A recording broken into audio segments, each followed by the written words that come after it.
can think of very few things that are more dangerous than a man with access to power who's been humiliated. Shame can make them act out irrationally. When tough guys are made to look like pussycats, when macho men are made to look like betas, they get trapped in the idea that everybody is laughing at them. All the ridicule just makes them angrier. The largest protest in American history. Millions and millions of people went to the streets to basically give him the finger. His parade, though, was very poorly attended, but not only was it poorly attended, it was poorly produced. It was Flag Day, so where were all the flags? Where was the pageantry? Where was the sparkle?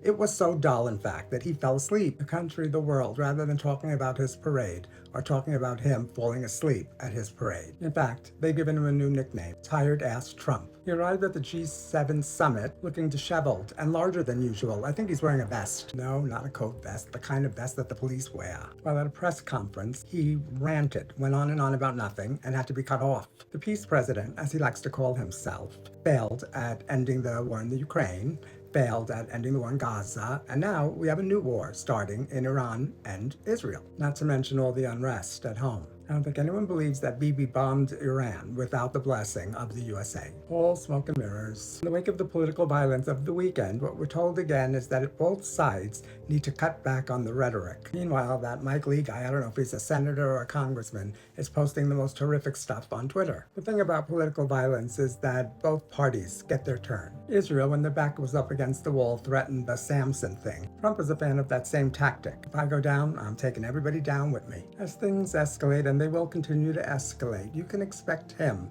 to kind of drop the mask. That's when he'll indicate to his supporters that it's time for them to light the match, just like he did last time. Eventually, his unpopularity here and abroad is going to get to him, and he's going to feel like there's nothing left to lose. Who knows the crap he'll pull when that happens. The protests were a great way to get our message out that we're not having it anymore. But if we want to stop this, if we want to put an end to all of the craziness, rather than 5 or 9 million people head out to the streets, we need 5 to 9 million people to stay home. Stop engaging in capitalism. 3 days in the house with friends, family, or by yourself, putting records, vinyl records, on the old Victrola and dancing around. 3 days of millions of us staying home, pulling the cord from the matrix, pulling the plug on it all.